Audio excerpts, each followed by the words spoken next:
Assalamualaikum warahmatullahi wabarakatuh. Perkenalkan, saya Siti Nur Azima dengan NPM A1A022016 dari Prodi Pendidikan Bahasa dan Sastra Indonesia Universitas Bengkulu. Nah, pada video kali ini saya akan menjelaskan tentang populasi dan sampel menggunakan eksperimen murni dan eksperimen semu. Simak videonya. Sebelumnya jangan lupa subscribe, like, dan share ya. Baik, di sini saya akan menjelaskan tentang eksperimen murni menggunakan uji homogen dan eksperimen semu menggunakan uji normalitas. Langsung saja langkah pertama yaitu menentukan populasi dan sampel. Jadi untuk populasi ini adalah seluruh data dalam penelitian. Adapun populasi yang telah ditentukan yaitu merupakan data seluruh kelas 10 IPS di SMA Negeri 3 Lepong yang berjumlah 5 kelas dengan total keseluruhan siswa yaitu 300 orang yang merupakan gabungan dari laki-laki dan perempuan. Dapat kita lihat pada tabel di PPT ini yaitu ada kelas laki-laki perempuan yang dimana jumlahnya ada 300 siswa jumlah keseluruhan. Selanjutnya, setelah kita mempunyai data dari populasi tersebut, maka kita harus menentukan teknik samplingnya terlebih dahulu karena kita akan menguji dengan eksperimen murni dan eksperimen semu. Maka kita menggunakan teknik probability sampling data yang bersifat homogen. Lalu untuk jenis probability-nya kita akan menggunakan sampel random sampling atau SRS. Untuk mendapatkan sampel yang dengan jenis probability di atas, kita akan menggunakan aplikasi AHA-Slide. Jadi bisa teman-teman lihat, karena kurangnya memadai laptop, saya hanya menyediakan screenshot pada PPT ini, tidak bisa secara langsung. Jadi ini adalah 5 kelas tadi, kemudian akan terspin secara random dan akan memilih satu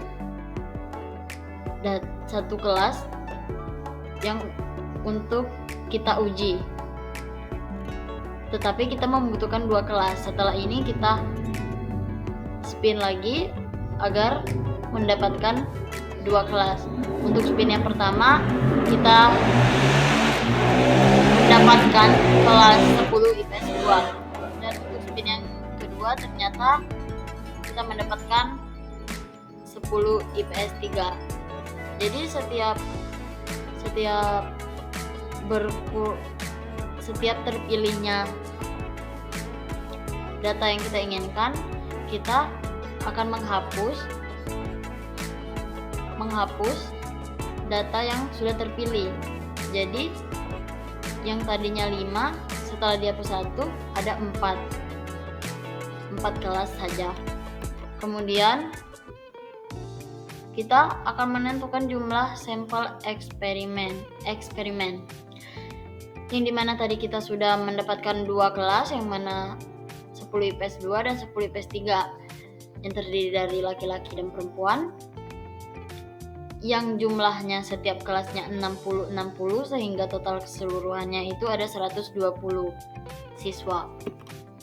Setelah itu kita akan menentukan tabel kontrol dan tabel eksperimen, kelas eksperimennya. Yang pertama untuk kelas eksperimen kita tetapkan 10 IPS 2 dan kelas kontrol kita tetapkan 10 IPS 3. Untuk yang dimana laki-laki perempuan untuk jumlah dan totalnya tetap sama seperti tabel sebelumnya. Kemudian tabel ini adalah hasil data dari 60 siswa dengan melakukan uji homogen.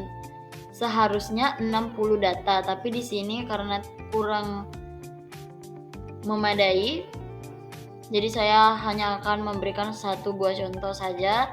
Misalnya untuk 2 sampel tadi, kita memerlukan 2 tabel lagi sebelah kanannya yaitu 10 IPS 2 kuadrat dan 10 IPS 3 kuadrat.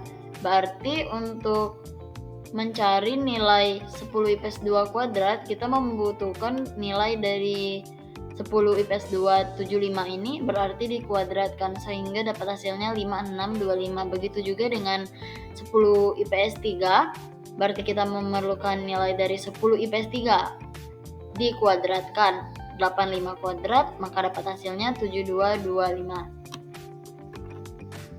Kemudian langkah selanjutnya untuk mencari F hitung.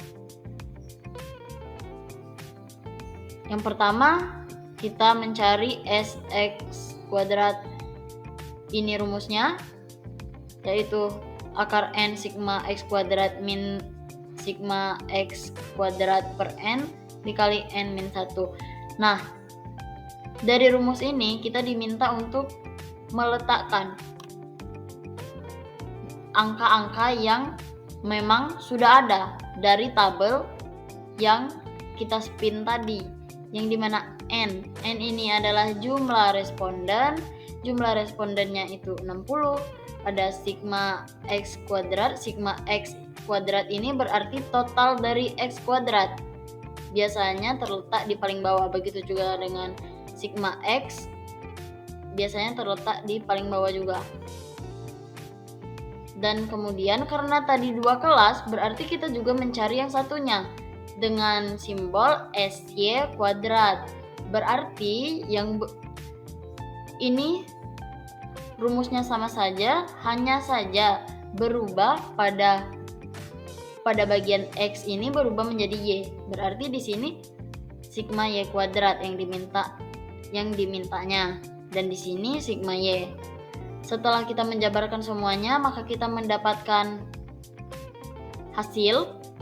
Kemudian kita beralih untuk mencari F hitung. F hitung ini rumusnya S1 kuadrat, yaitu nilai dari Sx kuadrat ini tadi kita letakkan di sini per X2 kuadrat. Berarti nilai yang SY kuadrat tadi kita letakkan di sini. Dengan begitu kita akan mendapat nilai F hitungnya. Kemudian setelah mendapat F hitung, kita juga memerlukan nilai F tabel. F tabel ini yaitu FA dikali N1 min 1, N2 min 1. Setelah kita memasukkan nilai-nilai yang diminta, maka kita juga akan mendapatkan hasil dari F tabel. Setelah itu kita bisa melakukan pengujian, yang dimana syaratnya HO akan ditolak jika F hitung lebih besar dari F tabel, sedangkan HO akan diterima jika F hitung lebih kecil daripada F tabel. Jadi kita langsung masuk ke sampel eksperimen semu, yang dimana di spin juga. Karena tadi 5 kelas sudah diambil 2 kelas, jadi tersisa cuma 3. Setelah itu ternyata yang terpilih adalah kelas 10 IPS 5. Setelah itu bisa kita lihat pada tabel ini, kelasnya yang terpilih 10 IPS 5 yang terdiri dari gabungan laki-laki dan perempuan, jumlahnya tetap sama, yaitu 60. Jadi untuk hasil data dari 60 siswa ini dilakukan dalam uji normalitas dengan ketentuan sebagai berikut. Sama seperti yang eksperimen murni. Jadi kita memerlukan 10 IPS 5 dan 10 IPS 5 kuadrat, yang dimana untuk mencari 10 IPS 5 ini, 10 IPS 5 kuadrat kita memerlukan 10 IPS 5. Nilainya 67, berarti 67 kuadrat hasilnya itu 4489.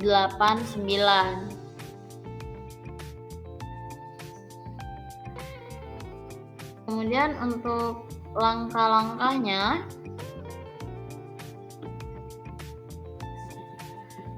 sudah saya jabarkan.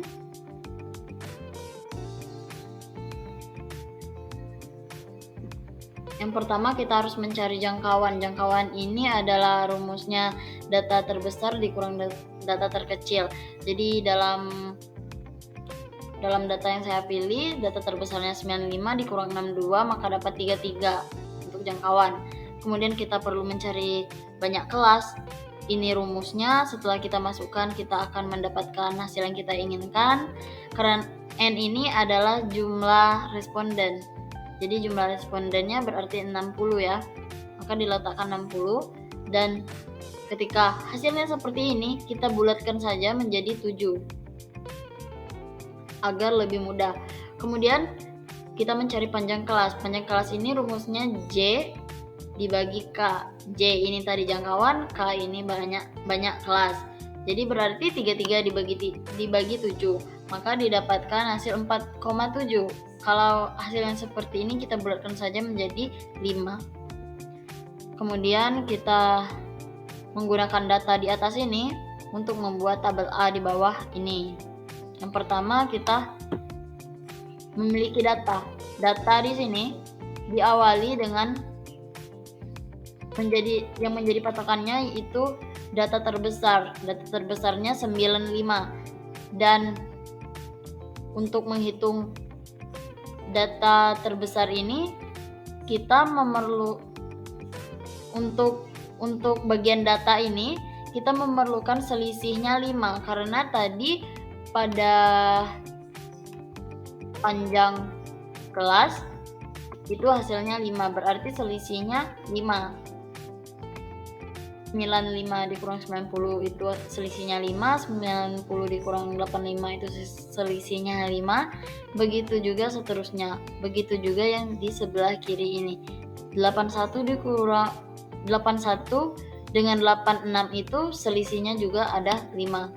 Dan kemudian titik tengah. Titik tengah ini adalah titik tengah dari 61 sampai 65, berarti 63.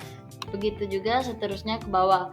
Untuk frekuensi, nilai frekuensi ini didapatkan dari pemunculannya data dari 61 sampai 65. Misalnya data dari 61, 62, 63, 64, 65, berapa banyak kali dia muncul di data yang kita pilih tadi. Ternyata ada 8. Begitu juga seterusnya ke bawah. Kemudian di sini kita diminta untuk menentukan nilai FI/XI. Berarti FI itu 8, XI itu 63. Dikali 63 dikali 8 hasilnya 504. Begitu juga seterusnya ke bawah. Kemudian kita diminta untuk mencari nilai XI kuadrat. XI di sini kita sudah mendapatkannya, yaitu ada 63. 63 kuadrat berarti hasilnya 3969. Begitu juga seterusnya ke bawah. Kemudian kita diminta juga di sini untuk mencari FI/XI kuadrat. Kita juga sudah memiliki nilai FI/XI, tinggal kita kuadratkan. 504 kuadrat berarti hasilnya 25416. Begitu juga seterusnya sampai ke bawah. Dan pada tabel terakhir ini kita diminta untuk jumlah. Jumlah itu pada FI ada 60, pada FI/XI ada 4770, dan pada FI/XI kuadrat ini ada 5385072. Selanjutnya langkah yang perlu kita lakukan adalah mencari rata-rata dan standar deviasi. Untuk mencari data rata-rata, rumusnya adalah FI/XI per sigma FI. Kita tinggal memasukkan angka yang diminta, sehingga dapatlah hasilnya untuk rata-rata 79,5. Kemudian kita juga tadi dimintai untuk mencari standar deviasi, yang dimana rumusnya sudah ada di sini, yaitu sigma FI/XI kuadrat per N dikurang sigma FI/XI per N kuadrat. Setelah kita memasukkan angka-angka yang diminta, maka kita akan mendapatkan hasil, yang dimana hasilnya di sini 299,5. Kemudian data-data yang sudah kita dapat tadi kita akan membuat dan melengkapi tabel B. Tabel B di bawah ini. Jadi untuk data kita hanya menyalin langsung saja. Untuk frekuensi observasi ini tadi adalah nilai FI. Nilai FI tadi berubah menjadi frekuensi observasi. Kemudian kita diminta untuk mencari batas kelas. Batas kelas itu yang sebelah kiri 61 dikurang 0,5 maka dapat hasilnya 60,5. Begitu juga seterusnya ke bawah untuk yang sebelah kiri. Tetapi untuk yang sebelah kanan 65 ditambah 0,5 maka didapat hasilnya 65,5. Begitu juga seterusnya ke bawah untuk yang sebelah kanan ditambah sebelah kiri dikurang. Kemudian kita diminta untuk mencari nilai Z. Kemudian setelah mendapat nilai Z ini kita diminta untuk mencari luas tiap kelas interval, lalu mencari frekuensi yang diharapkan atau EI. Kemudian setelah kita mendapatkan semua data-data yang diminta, kita juga diminta untuk mencari OI min EI kuadrat per EI, yang dimana kita tinggal memasukkan saja data-data yang diminta seperti OI. OI di sini ada 8, EI di sini yaitu 1,4340 dikuadratkan per 1,4340 maka hasilnya 30,0644. Begitu juga seterusnya ke bawah sampai akhir. Nah, dari hasil ini maka didapatkannya nilai F hitung. F hitungnya berarti 1703,332. Setelah kita mendapatkan nilai F hitung, kita lanjut lagi untuk mencari derajat bebas. Derajat bebas ini rumusnya banyaknya kelas dikurang 3. Berarti banyaknya kelas dari data saya itu 7 dikurang 3, maka dapat hasilnya 4. Kemudian kita diminta untuk mencari taraf signifikan. Kita bisa memilih yang 0,01 atau 0,05, tapi saya di sini memilih yang 0,01. Langsung saja kita masukkan rumusnya. Rumusnya yaitu X kuadrat tabel sama dengan X kuadrat di dalam kurung 1 min taraf signifikan di dalam kurung lagi DK. DK ini hasil yang kita dapat 4 tadi, derajat kebebasan. Setelah kita memasukkan angka-angka yang diminta, maka kita akan mendapatkan hasil.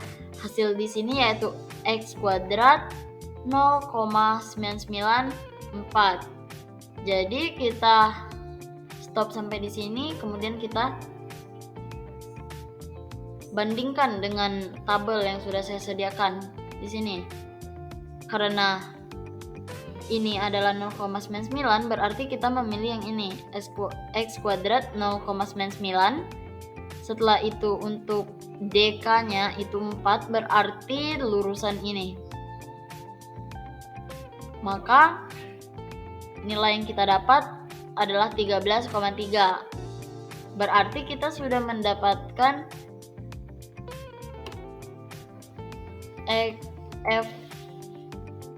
F tabelnya, X tabelnya, X kuadrat tabelnya. Jadi sebenarnya HO ini akan ditolak jika X kuadrat hitung ini lebih besar daripada X kuadrat tabel. Kemudian HO ini akan diterima jika X kuadrat hitung ini lebih kecil daripada X kuadrat tabel. Untuk kesimpulannya, X kuadrat hitung nilainya 1703,332 dan X kuadrat tabel nilainya 13,3. Jadi dapat disimpulkan bahwa X kuadrat hitung ini lebih besar daripada X kuadrat tabel, yang mana nilainya 1703,332 tentu lebih besar daripada 6,63, sehingga HO ditolak. Berarti data ini tidak berdistribusi normal. Sekian penjelasan dari saya, lebih dan kurang saya mohon maaf. Wabillahi taufiq wal hidayah. Wassalamualaikum warahmatullahi wabarakatuh. Sekian video penjelasan dari saya. Saya memohon maaf apabila ada kesalahan dalam video ini, dan saya mengucapkan terima kasih kepada kalian yang sudah menonton video ini. Assalamualaikum warahmatullahi wabarakatuh.